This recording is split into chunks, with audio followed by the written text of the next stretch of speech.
In the name of God, the infinitely good, the most merciful. Welcome to Oxfordshire's multi-faith virtual prayer, and thank you for joining us. We are joined by Mr. Tim Stevenson, OBE, Her Majesty's Lord Lieutenant for Oxfordshire, Councillor Craig Simmons, Lord Mayor of Oxford, the Right Reverend Bishop Colin Fletcher, Bishop of Dorchester, Penny Faust from the Jewish community, Jawaid Malik from the Muslim community, Gian Gopal from the Hindu community, Davinder Singh from the Sikh community, Satyadasa from the Buddhist community, Esmyr Koomen from the Baha'i community. Lord Lieutenant, Lord Mayor, faith leaders and representatives, attendees, and those viewing this live stream. Peace be upon you all. The COVID-19 pandemic has brought to the fore our human vulnerability and powerlessness in the face of an invisible pathogen. Both are illustrated through the numbers infected globally. As of this afternoon, 1.27 million people had been infected, and the lives lost have exceeded 70,000. 119 countries having been affected by this. We in the United Kingdom have lost thus far 4,934 fellow citizens, including frontline medical staff, the elderly and children, the youngest being 5 years of age. Families are not only having to come to terms with the grief of loss, but also the absence of not being present at the bedside in the final moments of their loved ones' lives. This will weigh heavily on many souls. Expert projections of the spread of the virus are grim reading indeed, suggesting that we will hit a peak over the next couple of weeks. That's why we have taken hope as our theme for today's prayer. Sheikh Saadi of Shiraz captures the deep sense of what it means to be human in the following lines. Human beings are members of a whole, in creation of one essence and soul. If one member is afflicted with pain, other members uneasy will remain. If you have no sympathy for human pain, the name of human you cannot retain. We are, as it were, hardwired to be touched by the pain and suffering of all the human family. It is what defines our humanness. Hafiz likewise articulates the hope implicit in all prayer. He says, I should not make any promises right now, but I know if you pray, somewhere in this world, something good will happen. I want to hold, especially in my prayers and thoughts, families who have been bereaved or have a loved one ill, and all those in position of leadership in our health and public services. Thank you for all that you are doing to save lives and to bring this pandemic to an end. Thank you. As we enter this dangerous and difficult phase of the COVID-19 crisis, we prepare ourselves for a period of increasingly distressing news. For some, the news will involve the death of a member of their family. For our desperately pressed medical friends, it will mean exhaustion, disappointment, and extraordinary psychological stress. At this time, it may seem hard to maintain hope. It may be hard to celebrate the remarkable surge in concern for others, of solidarity, of the sense that we're all in this together. But that surge, and the way so many are working tirelessly for the benefit of others, is in fact the strongest sign of hope that we could wish for, the hope that we can emerge from this crisis stronger, more resilient. My colleagues will be reading from the sacred texts of their different traditions. I'm going to read a poem by the 17th century scholar and divine John Donne. It's well known. No man is an island entire of itself. Every man is a piece of the continent, a part of the main. If a clod be washed away by the sea, Europe is the less, as well as if a promontory were, as well as if a manor of thy friends or of thine own were. Any man's death diminishes me because I am involved in mankind, and therefore never send to know for whom the bell tolls, it tolls for thee. This plague is a global challenge for mankind. Working together, we will defeat it. And in that context, it's worth repeating now a key part of what Her Majesty the Queen said in her gentle, moving and heartfelt address last night to the nation, to the Commonwealth, and to the world. She said, "We join with all nations across the globe in a common endeavour, using the great advantages of science and our instinctive compassion to heal. We will succeed, and that success will belong to every one of us. Having defeated it, we must, of course, continue to work together." A short prayer. Lord, give us the grace to accept our challenge and to maintain hope. The generosity to celebrate those who are working tirelessly to support us all, and above all, the wisdom to repeat the learning that this is happening to us all, whoever and wherever in the world we are, and in so doing to replenish our supplies of empathy and human fellow feeling. Thank you. May I start by thanking those frontline workers putting themselves at risk to keep essential services going. And thank you to all the volunteers who have stepped up to help, many thousands in Oxford alone. Such acts of kindness give us hope, the theme of this series of multi-faith prayers. Something, as the Lord Lieutenant's just said, we need to grasp with both hands. When someone uses the phrase, hope springs eternal, they are typically referring to a person or community who, despite being in a bad situation, haven't lost their sense of hope. They're still motivated, optimistic, even flourishing. And faced with the fear and tragedy around us, I think we can all relate to the need for this in our current circumstances. Hope springs eternal, the phrase was actually coined by Alexander Pope, who was second only to Shakespeare among 16th and 17th century British poets. The phrase is an extract from Essay on Man, a substantive philosophical work written in the form of rhyming couplets that was intended to form part of a wider system of ethics. And despite the title, it applied to all humanity, not just men. So writing in 1732, what did Pope's great philosophical work have to say about hope that could inform our current predicament? Well, the full context of the phrase is actually strangely prescient, and I'll read it out now. Hope springs eternal in the human breast. Man never is, but always to be blessed. The soul, uneasy and confined from home, rests and expatiates in a life to come. And the meaning of expatiate in this context is to wander freely. So now I'm no literary scholar, so I encourage you to read your own meaning into this extract. The comfort I take from Pope's ethical framework is that hope is hardwired into our humanity. It is a bottomless well of positivity that exists within all of us.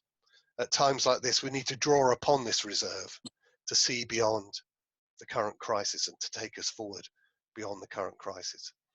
We're all souls, uneasy and in confinement. We are resting now, but in a life to come, as Pope says, we will again be able to wander freely. In the meantime, please look after one another and try to find some joy in all the gloom. Thank you. One of the places in our scriptures that I often go to in times of stress are the Psalms. In them you can find the whole spectrum of human emotions, from elation to desolation, and from despair to hope. It's no accident, therefore, that many have been finding great solace in saying Psalm 23 day by day throughout this crisis, combining as it does the realism of walking through the valley of the shadow of death with the hope and assurance that God's goodness and mercy will follow me all the days of my life, and I shall dwell in the house of the Lord forever. Let me read the whole psalm first and then say a prayer.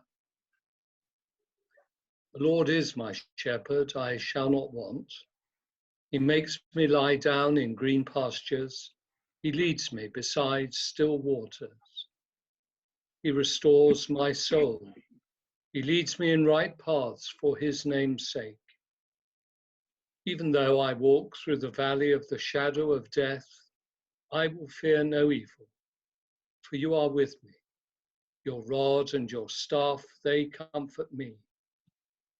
You prepare a table before me in the presence of my enemies. You anoint my head with oil. My cup overflows. Surely goodness and mercy shall follow me all the days of my life, and I will dwell in the house of the Lord forever. And then a prayer. Lord God, thank you that you travel with us in every moment of our lives. You are there with us both in the glories of Easter and in the desolations of Good Friday. Bless, we pray at this time, everyone in this county, in our country and across the world. Be with those who are fearful, those fighting this disease, those caring for people affected by it, and those who mourn. Bring them your hope in the midst of the darkness. For this we pray in the name of your Son, Jesus Christ our Lord. Amen. The Psalms, which originally appeared in the Jewish scriptures, are used as a source of inspiration for hope and reflection for all circumstances. In Jewish thought, Psalm 91 conveys the themes of God's protection and rescue from danger, and I'm going to read it through. Those who live in the shelter of the Most High live in the shadow of the Almighty. Therefore, I say that the Eternal One is my fortress, my God in whom I trust. For the Eternal Guardian rescues you from the hunter's trap, from a death that is final destruction. The Eternal Guardian keeps you covered with strength, and you can find shelter beneath God's wings. God's truth surrounds and shields you. Do not fear the terror of the night, nor the sharp blows that fly by day, the disease that walks in darkness, the sickness that destroys at noon. Though 1,000 may fall from them at your side, 10,000 at your right hand, it will not come near you. Because you say, God is my refuge, and make the Most High your dwelling. No evil shall come upon you, no disease will come near your house. Because God's messengers are commanded to watch over you and guard you in everything you do. They bear you in their hands, lest you stumble over a stone. You will find your way through terror, and you will defeat new fears and evil. And God, the Eternal One, says, when people love me, I will set them free. I protect them because they acknowledge my name. When they call me, I will answer them and will be with them in trouble. I will rescue them and bring them honor. I will give them a long life and show them deliverance. In the name of Allah, the most kind, the most merciful.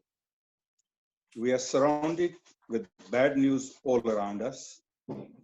Life is full of highs and lows. Every person without exception has a challenge or difficulty in their life. These difficulties can sometimes feel overwhelming to the point where one sees no way out and despairs. God ultimately has a plan for each of us. We do not understand why things happen to us now, but down the line, we may look back and recognize that those challenges were necessary to make us a better person. There's a very beautiful verse in the Quran in chapter 94 that states that relief comes with difficulty. So verily, with every difficulty, there's relief. Verily, with every difficulty, there's relief. In another place, after a difficulty, Allah will soon grant relief. Holding on to hope can be one of the most daunting tasks when we are tested in ways that we may never have anticipated or expected. When it hits the hardest, holding on to hope that life will get better can feel like clinging onto a slippery slope that keeps swinging just outside our grasp. When you are out of ideas, that's when faith comes in, as it is in one's faith that gives hope. As long as there is hope, there remains the possibility of fighting for tomorrow and holding on. When hope is gone, our hearts are empty vessels, devoid of love, mercy, compassion, and all the good that comes from hope. As long as there is still hope, there's enough left to rekindle the heart. So let's reflect upon and remember the Lord's infinite mercy, blessings, and bounties. Let us all seek His mercy and blessing. O Lord of the universe, our helper and guardian, we are fallible, flawed, and weak. Lord, enlighten our hearts amidst the dark times. Bless our NHS staff, the emergency services, the frontline workers, and all those who are striving to provide a service to your creation. O Lord, grant us what we hope for and protect us from what we fear. O merciful of the merciful, hear our pleas. You are all hearing, all knowing. Ameen. I start with the Gayatri mantra. Om Bhur-Bhuvah-Swaha Tat-Savitur-Varenyam Bhargo-Devasya Dhimahi Dhiyo-Yo-Na Prachodayat. O Lord, giver of life, remover of pain and sorrow, store of happiness and creator of the universe, we meditate upon Thee and seek Your inspiration and guidance in this time of immense anxiety and uncertainty. We believe that each of us has a soul, an Atma, which is part of, one with the Supreme Soul, the Param Atma. So having this divinity in us, we need now more than ever to bring it to the fore and use it to come out of this lockdown to happier times, both as individuals and as a society. In war, we stand shoulder to shoulder to overcome that which threatens us. But COVID-19 is a threat that makes it imperative that we do not do so. For the one we are standing close to may unknowingly have the infection. For this reason, this virus is so pernicious, and after a few days, it can prove to be deadly. So we must follow the national medical advice, stay at home, and if out, keep a fair distance from the next person. But that doesn't mean we do not show kindness, respect, and consideration to our fellow beings. In fact, it's heartening to see that almost everyone has rallied together in the last 2 weeks.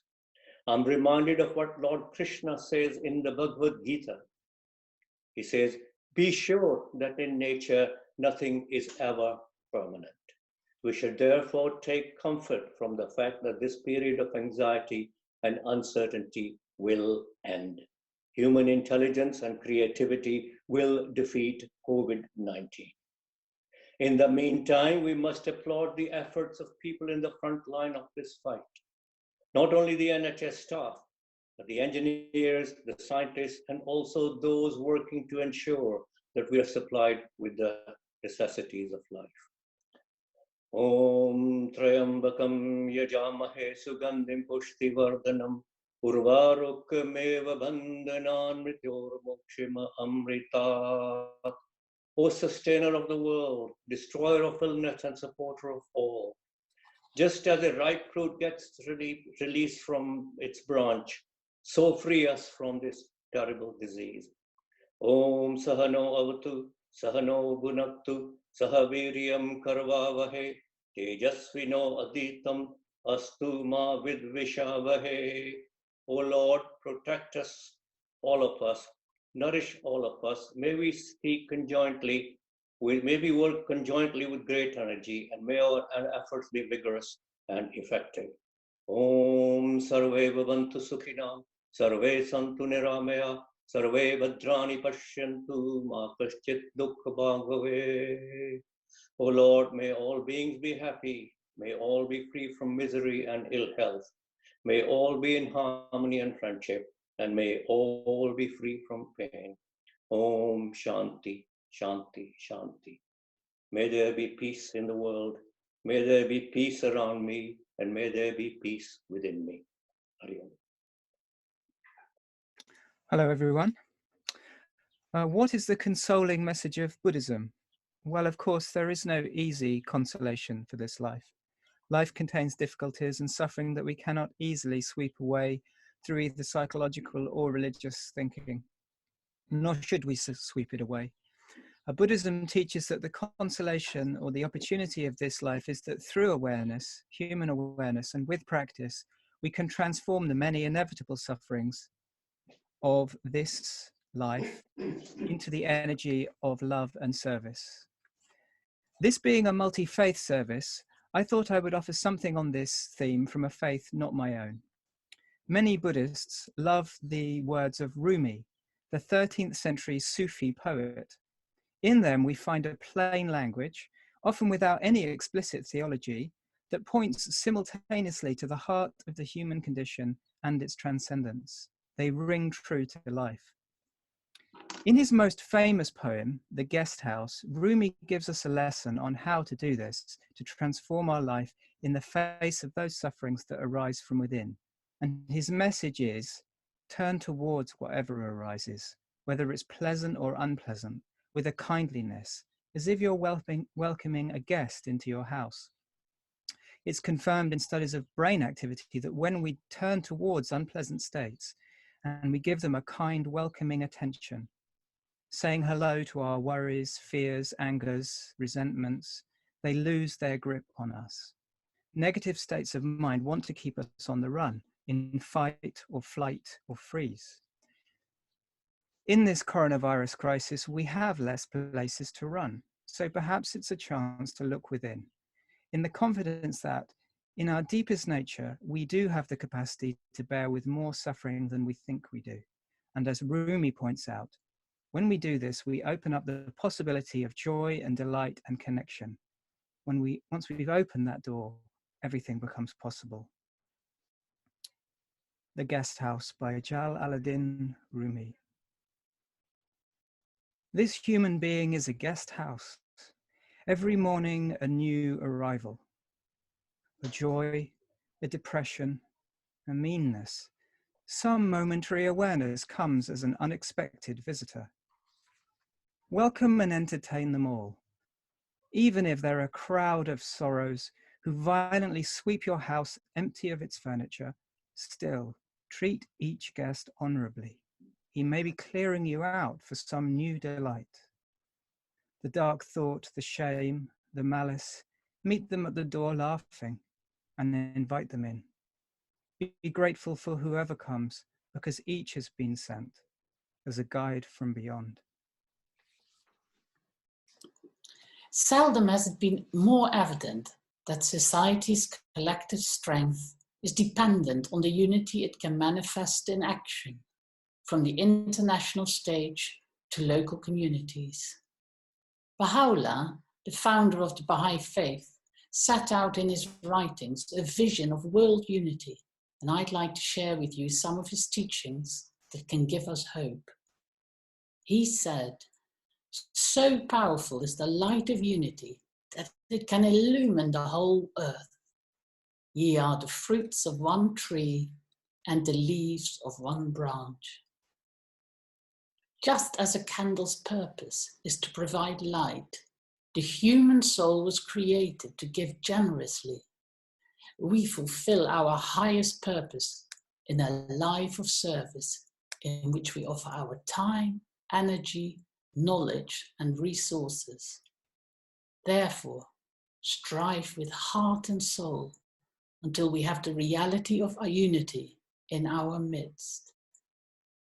However difficult matters are at present, humanity will ultimately pass through this ordeal, and it will emerge on the other side with greater insight and with a deeper appreciation of its inherent oneness and interdependence. I'd now like to share a short Baha'i prayer with you.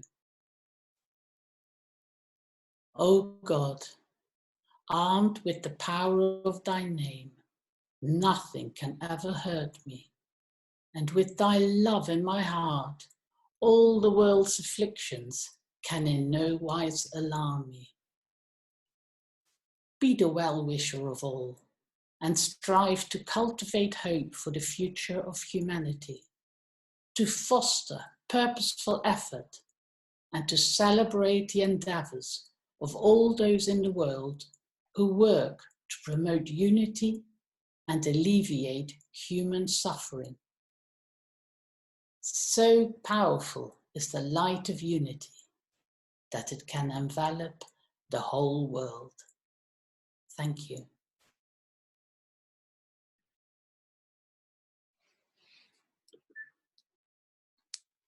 Waheguru ji ਕਾ ਖਾਲਸਾ ਵਾਹਿਗੁਰੂ ਜੀ ਕੀ ਫਤਿਹ.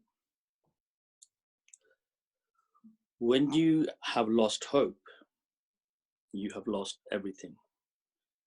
And when we think all is dire, there is always hope. Before I go to sleep at night, I pray to wake up in the morning to see another day in this beautiful world.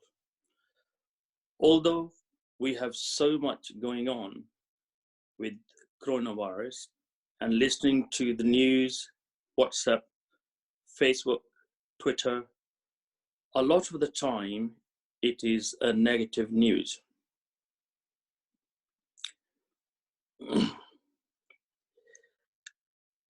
I would believe to hope that all will be better soon.